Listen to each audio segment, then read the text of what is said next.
Welcome to the channel viewers. This is part 7. Questions from 61 to 70 are discussed. Question number 61 was NaHCO3 is heated, it produces what? अब NaHCO3 यानी sodium hydrogen carbonate जब इसको heat up किया जाता है तो ये 3 products देता है. नीचे देखिए डिकम्पोजिशन में sodium hydrogen bicarbonate is heated and it produces sodium carbonate, water and carbon dioxide यानी Na2CO3 इसमें प्रोड्यूस होता है जब इसको हीटअप किया जाता है, और H2O यानी वाटर प्रोड्यूस होता है, और CO2 यानी कार्बन डाइऑक्साइड प्रोड्यूस होती है. लेकिन यहाँ पेपर के ऑप्शंस में सिर्फ कार्बन डाइऑक्साइड दिया हुआ था, बाकी दोनों प्रोडक्ट्स नहीं दिए हुए थे, इसलिए CO2 was the correct option.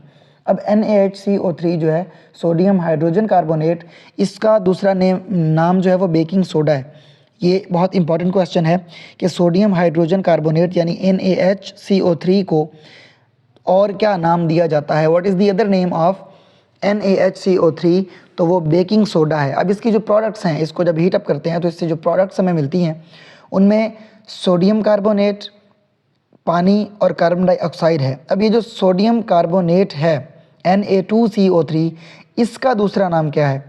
तो इसका नाम वॉशिंग सोडा है. अब आपने इनको याद रखने के लिए ये ट्रिक माइंड में रखनी है कि सोडियम हाइड्रोजन कार्बोनेट में हाइड्रोजन है और हाइड्रोजन पानी में भी होता है, इसलिए हमें वॉशिंग सोडा में यानी वॉशिंग के लिए जब हमारे पास पानी मौजूद होता है तो पानी में ऑलरेडी हाइड्रोजन और ऑक्सीजन ही होती है, यानी H2O होता है ना, तो उसमें हमारे पास हाइड्रोजन बहुत ज़्यादा होता है, इसलिए वॉशिंग सोडा में Na2CO3 होता है, यानी इसमें हाइड्रोजन नहीं होता. तो Na2CO3 is washing soda and the other name is sodium carbonate. और जो हमारे पास NaHCO3 है यानी सोडियम हाइड्रोजन कार्बोनेट, वो बेकिंग सोडा है. Next question number 62.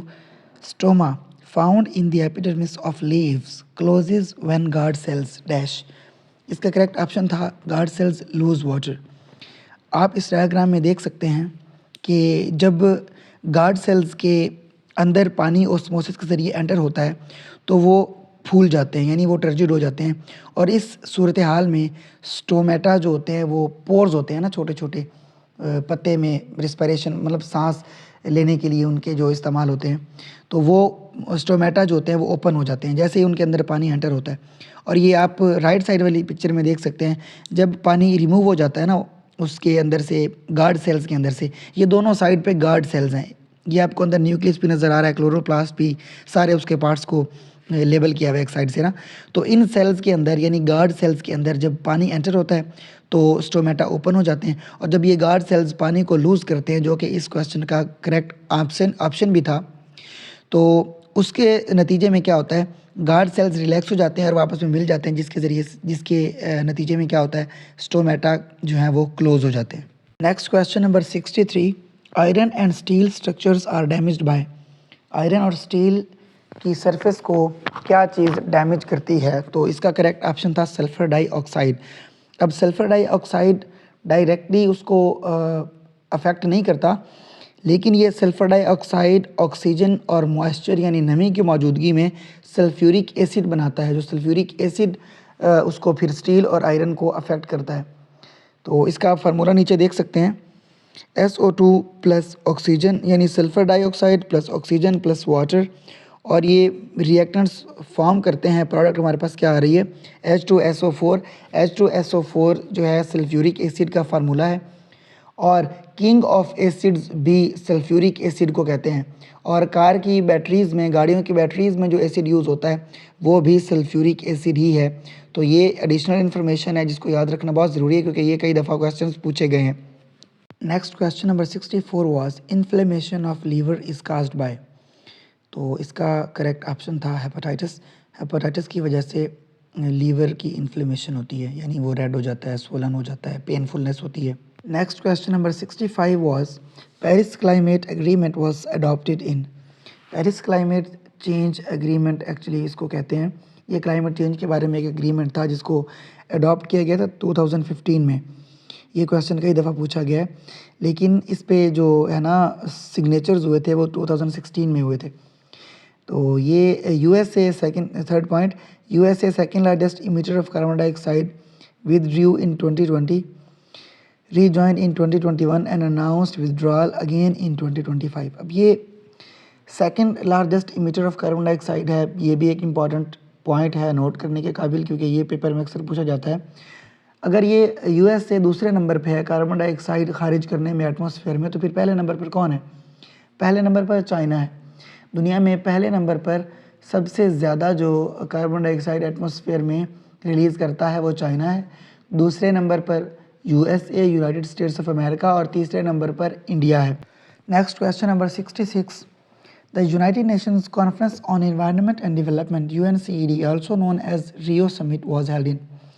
अब क्वेश्चन में ही एक नेक्स्ट जो पॉसिबल क्वेश्चन है उसका आंसर दिया हुआ है। The united nations conference on environment and development is also known as, तो ये भी पूछा जा सकता है कि united nations conference on environment and development का दूसरा नाम क्या है, तो वो also known as Rio summit है। अब इसको रियो समिट क्यों कहते हैं? क्योंकि it was held in Rio de Janeiro Brazil. Brazil में ये हुआ था। रियो डी जनेरो सिटी का नाम है ब्राज़ील के, तो इसलिए इस समिट को रियो समिट भी कहते हैं। क्वेश्चन में ये पूछा हुआ था कि ये कब हुआ था, तो इसका करेक्ट ऑप्शन है 1992। 1992 में ये हुआ था 3 to 14 ऑफ जून 1992, और इसको अर्थ समिट भी कहते हैं। ये भी पूछा जा सकता है कि Rio summit is also known as, तो इसका करेक्ट ऑप्शन अर्थ समिट है जी। Next question number 67। What is the speed of sound in air? हवा में साउंड की आवाज़ की स्पीड क्या होती है? तो that is normally 1 2 3 5 kilometres per hour. आपने ये याद रखना है 1 2 3 उसके बाद 5 किलोमीटर्स पर आवर। और जब किलोमीटर पर आवर को हमने मीटर्स पर सेकंड में कन्वर्ट करना होता है तो हम उसको 1000 से मल्टीप्लाई कर देते हैं, क्योंकि 1 किलोमीटर में 1000 मीटर्स होते हैं, और 3600 से डिवाइड कर देते हैं क्योंकि 1 घंटे में 3600 सेकंड्स होते हैं। तो उसका आंसर हमारे पास 343 मीटर्स पर सेकंड आता है। और स्पीड ऑफ एयर के बारे में ये भी एक बात इम्पॉर्टेंट है कि जितना एयर का टेम्परेचर बढ़ता जाएगा उतना एयर के पार्टिकल्स आपस में ज़्यादा वो उसको क्या कहते हैं टकराएंगे, हिट करेंगे एक दूसरे को उतनी स्पीड के साथ, और उतना ही पॉसिबिलिटी होगी साउंड वेव्स की कि वो ट्रैवल कर सकें। तो जितना ज़्यादा टेम्परेचर बढ़ता जाता है हवा का, आवाज़ की स्पीड जो होती है हवा में वो भी इंक्रीज़ करती जाती है। Next question number 68 was enzymes are basically made up of. Enzymes का पूछा था कि किस चीज़ के बने होते हैं, तो एंजाइम्स आर बेसिकली प्रोटीन्स। ये बहुत कॉमन सी बात है कि एंजाइम्स प्रोटीन के बने होते हैं। और एंजाइम्स का काम क्या होता है? एंजाइम्स हमारे बॉडी में होने वाले जितने भी केमिकल रिएक्शंस हैं उनको स्पीड अप करते हैं। बहुत ज़्यादा एंजाइम का होना या बहुत कम होना तो ये बहुत सीरियस हेल्थ इश्यूज़ काज कर सकता है। तो एंजाइम्स का काम ही हमारे केमिकल रिएक्शंस को जो है वो स्पीड अप करना है, उनको बूस्ट करना है। Next question number 69। What is the life span of red blood sales? Red blood sales का लाइफ स्पैन अक्सर पेपरों में पूछा जाता है, जो कि 120 डेज़ है, लेकिन इसके बारे में चंद इम्पॉर्टेंट पॉइंट्स और भी हैं। अब रेड ब्लड सेल्स का अक्सर पूछा जाता है कि उनका और दूसरा नाम क्या है, या red blood cells are also known as. तो red blood cells are also known as erythrocytes. Red blood cells. और नेक्स्ट पॉइंट में प्रोड्यूस्ड इन बोन मैरो। अब ये भी इम्पॉर्टेंट क्वेश्चन है कि रेड ब्लड सेल्स की जो फॉर्मेशन है वो कहाँ पर होती है, तो वो बोन मैरो में होती है। नेक्स्ट पॉइंट देखिए, RBCs have hemoglobin that transports oxygen and carbon dioxide between lungs and the body।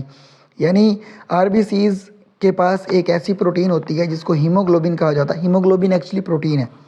तो उस हीमोग्लोबिन के ज़रिए से रेड ब्लड सेल्स ऑक्सीजन को लंग्स से लेकर पूरे बॉडी को ट्रांसपोर्ट करते हैं, और पूरे बॉडी में जो कार्बन डाइऑक्साइड होती है उसको वहाँ से लेके लंग्स के पास ट्रांसपोर्ट करते हैं। और ये प्रोसेस RBCs की वजह से होता है, और RBCs पर मौजूद हीमोग्लोबिन जो प्रोटीन है वो कैरी करती है आपकी ऑक्सीजन को। Next question number 70, the last question of this video. What is the percentage of water present in our brain? इंसानी दिमाग में पानी की कितनी मिकदार है, यानी कितने फ़ीसद पानी है? तो इसका करेक्ट ऑप्शन है 73%। It's really an amazing amount कि हमारे दिमाग में भी 73% पानी है।